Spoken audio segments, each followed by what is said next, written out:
여러분도 거울을 보며 나는 부자다라고 수천 번 외쳐본 적이 있으시죠?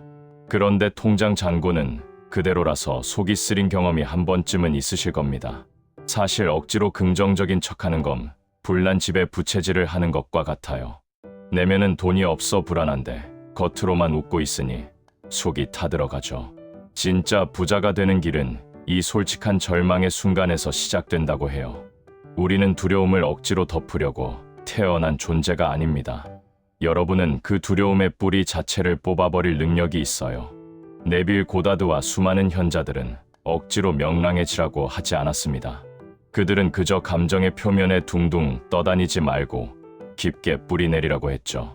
부유함이라는 진짜 현실에 단단히 발을 붙이라는 뜻이에요. 단순한 긍정적 사고는 오히려 부자가 되는 걸 막는 벽이 되기도 합니다. 진짜 변화는 거칠애가 아니라 내면 깊은 곳에서 일어나야 하거든요. 그러니 이제 억지로 웃는 가면은 잠시 벗어두셔도 됩니다. 우리 함께 진짜 문제의 핵심으로 부드럽게 들어가 볼까요? 단순한 긍정을 넘어 진짜 정체성의 힘을 느껴보는 겁니다. 현실을 지배하는 그 힘은 이미 여러분 안에 숨어 있어요. 심호흡을 크게 한번 하고 마음을 차분하게 가라앉혀 보세요. 마치 잔잔한 호수처럼 마음이 고요해질 때 기적이 일어납니다. 앵무새처럼 나는 부자다라고 반복하는 건 이제 그만두세요. 말 속에 담긴 진실한 느낌이 없다면 그것은 소음일 뿐입니다. 속마음은 떨고 있는데 입으로만 축복을 말하면 갈등만 생깁니다. 진짜 부는 말이 아니라 여러분의 정체성에서 나옵니다.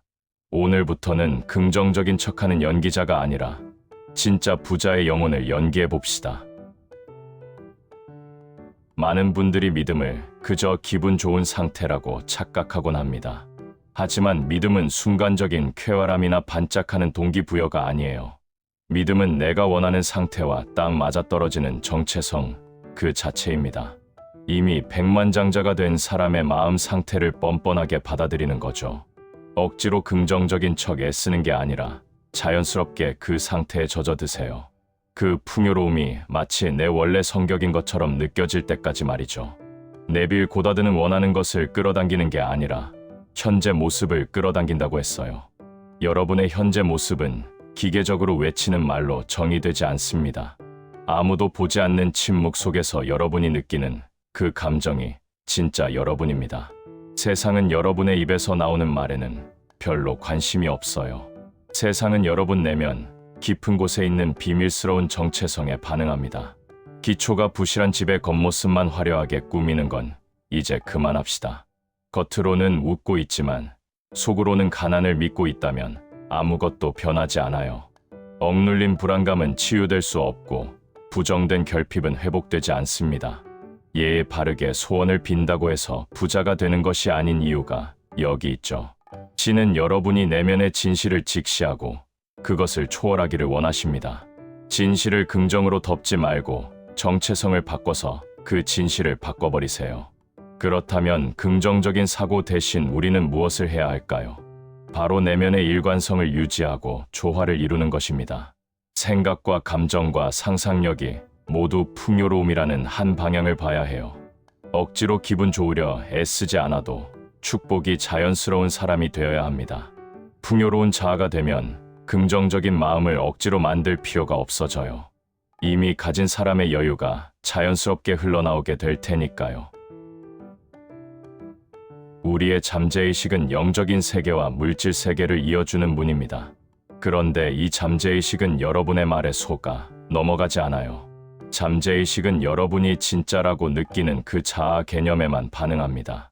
스스로 가치 없다고 느끼면서 나는 부자다라고 말해봤자 소용없죠. 신경계에 가난의 기억이 가득한데 말로만 확언한다고 될 리가 없어요.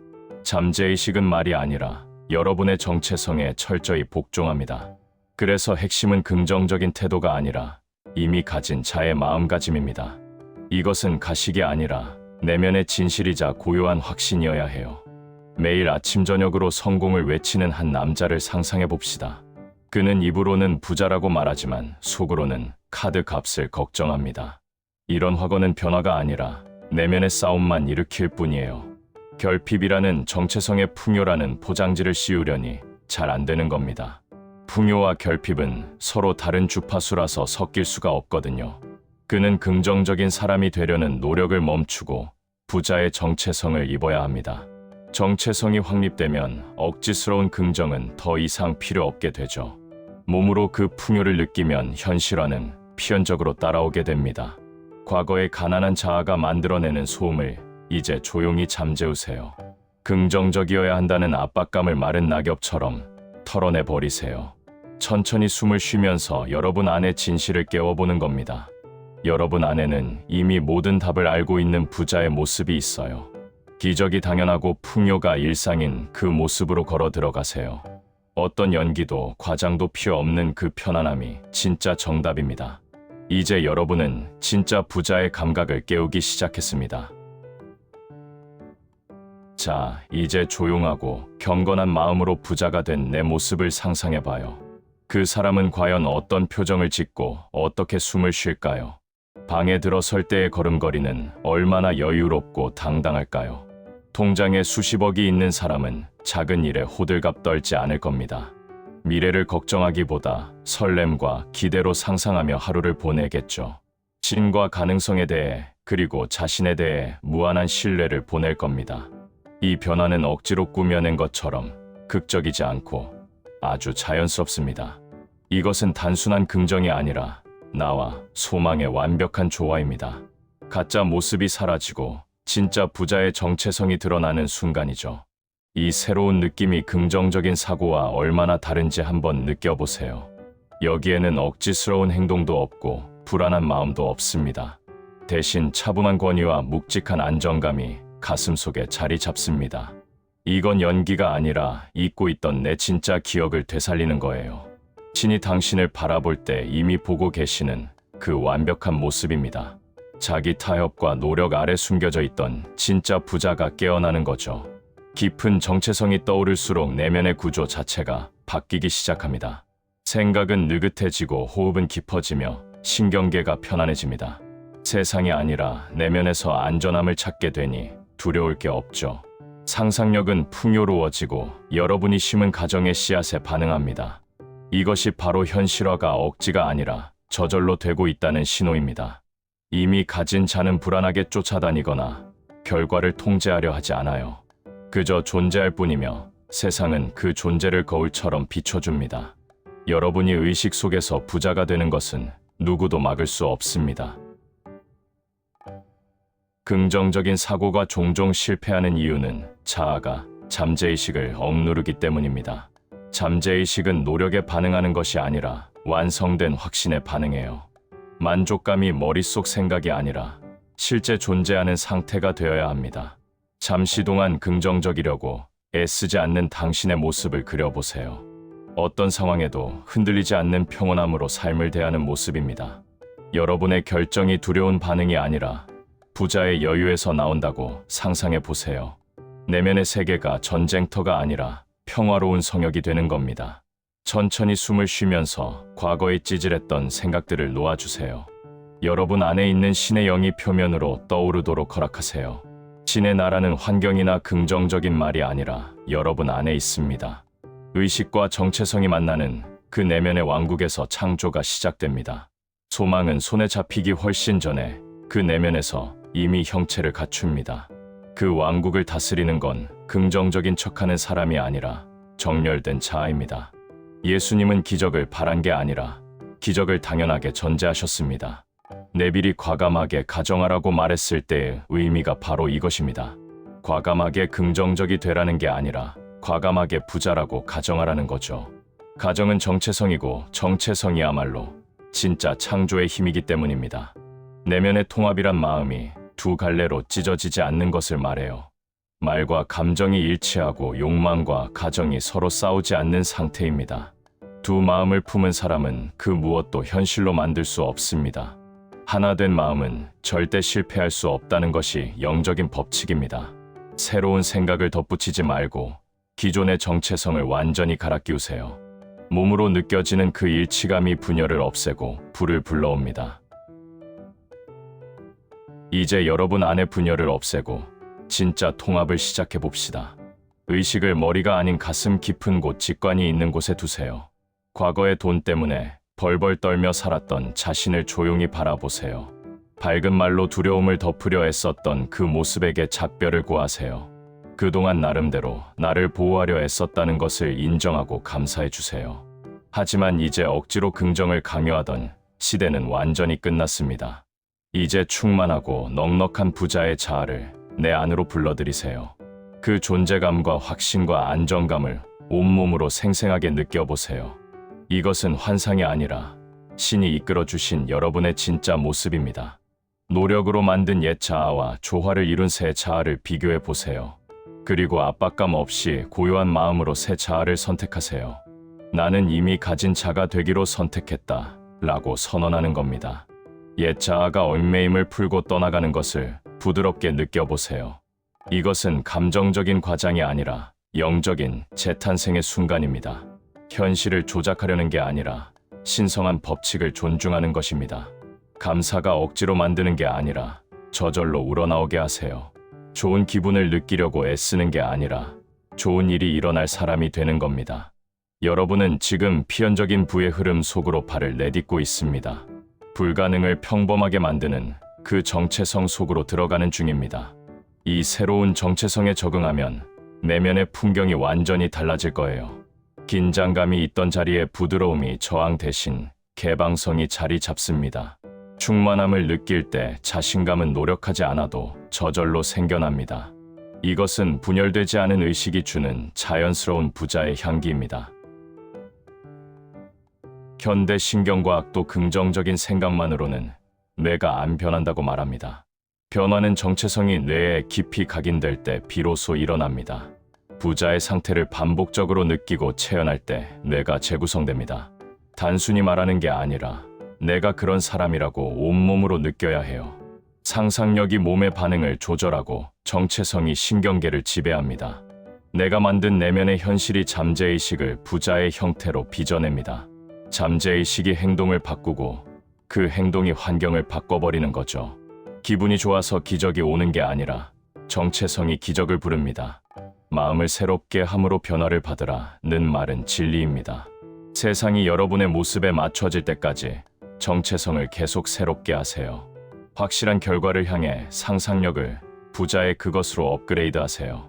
신이 계획하신 풍요로운 모습으로 자아 개념을 싹 바꾸세요. 내면의 성소에서 여러분 안에 있는 신의 존재를 느껴보십시오. 신은 멀리 있지 않고 여러분의 상상력을 통해 말씀하고 계십니다. 지금까지 감정으로 현실을 만들려 했다면 이제 정체성으로 만드세요. 감정은 날씨처럼 변하지만 정체성은 땅처럼 든든한 기반입니다. 감정은 설득하려 하지만 정체성은 그저 묵직하게 존재할 뿐입니다. 완성된 부자의 모습을 가볍게 생각하지 말고 진지하게 그려보세요. 신성한 상상력이 만든 그 자아는 실현되기를 기다리고 있습니다. 그 모습에 당신은 억지로 행복한 척 미소 짓지 않습니다. 그저 이미 실현된 풍요 속에 아주 자연스럽게 머물러 있을 뿐이죠. 그 평화롭고 안정된 느낌이 지금 여러분을 감싸게 하세요. 이것이 소망이 뿌리 내리고 돈이 열리는 가장 완벽한 토양입니다. 이제 여러분만의 강력한 부의 주문을 만들 시간입니다. 거창한 말이 아니라 마음을 울리는 단순한 진실이어야 해요. 그건 내게 언제나 쉽게 와 라는 문장을 마음속에 심으세요. 이 말을 억지로 외치지 말고 하나의 진동처럼 느끼세요. 결핍의 정체성으로 긍정 확언을 하면 에너지만 낭비됩니다. 입으로는 부자라고 하면서 마음은 가난을 두려워하면 안 되죠. 잠재의식은 여러분의 목소리 톤과 감정의 색깔을 읽습니다. 소망 실현이 늦어지는 건 여러분이 섞인 신호를 보내기 때문이에요. 이제 모든 신호를 풍요로움 하나로 통일시켜 보세요. 말과 상상과 감정이 하나의 화음처럼 울려 퍼지게 하는 겁니다. 이것이 긍정이 아니라 현실화의 상태, 즉 일관성입니다. 이 조화가 밀물처럼 부드럽게 여러분을 채우도록 허락하세요. 의식이 깊어지고 내면 세계가 달빛 받은 바다처럼 고요해집니다. 이것이 바로 기적이 일어나는 상태이자 성경이 말하는 믿음입니다. 시끄럽게 떠들지 않고 조용하지만 확실하게 아는 상태죠. 내 안에서 이미 이루어졌다 라고 담담하게 선언하세요. 내일 아침 이미 부자가 된 사람의 정체성으로 눈을 떠보세요. 혼란 대신 명료함으로, 두려움 대신 권위로 하루를 시작하세요. 끝에서부터 생각하고 행동하는 것이 가장 고귀한 기도입니다. 하나님께 달라고 조르는 게 아니라 이미 주신 것을 기억하는 거죠. 자세를 펴고 부드럽지만 자신감 넘치는 말투를 써보세요. 기다림 속에서도 흔들리지 않는 것이 영적인 성숙이자 고수입니다. 이 내면의 틀을 지킬 때 잠재의식은 현실을 다시 쓰기 시작합니다. 부자의 길을 걷다 보면 반드시 의심이라는 불청객이 찾아옵니다. 만약 돈이 안 들어오면 어쩌지라는 생각이 스멀스멀 올라오죠. 이때 절대 그 의심과 말싸움을 하거나 논쟁하지 마세요. 의심이 드는 즉시 그 생각을 정반대의 확신으로 뒤집어야 합니다. 이것은 겁먹은 아이를 달래는 게 아니라 단호하게 쳐내는 것입니다. 거짓을 더 강력한 진실로 대체하는 정신적 반전 기술이죠. 결말을 이미 아는 사람의 마음에는 의심이 살 곳이 없습니다. 소망이 이루어진 상태로 돌아가면 의심은 숨을 쉴 수가 없어요. 나는 모든 것이 자동으로 공급되는 존재다라고 딱 잘라 느끼세요. 단순한 생각이 아니라 감정적인 진동까지 싹 바꿔버리는 겁니다. 올바른 말을 하는 것보다 올바른 상태를 차지하는 게 핵심입니다. 의심을 논리적으로 이기려 하지 말고 주파수를 바꿔서 무시하세요. 이렇게 의심을 뒤집을 때마다 내면의 기반은 더 단단해집니다. 처음에는 의심을 알아차리는데 그치겠지만 곧 차단하게 될 겁니다. 마침내 의심은 더 이상 여러분의 문을 두드리지 않게 되죠. 여러분이 두려움을 극복해서가 아니라 주파수가 달라졌기 때문입니다.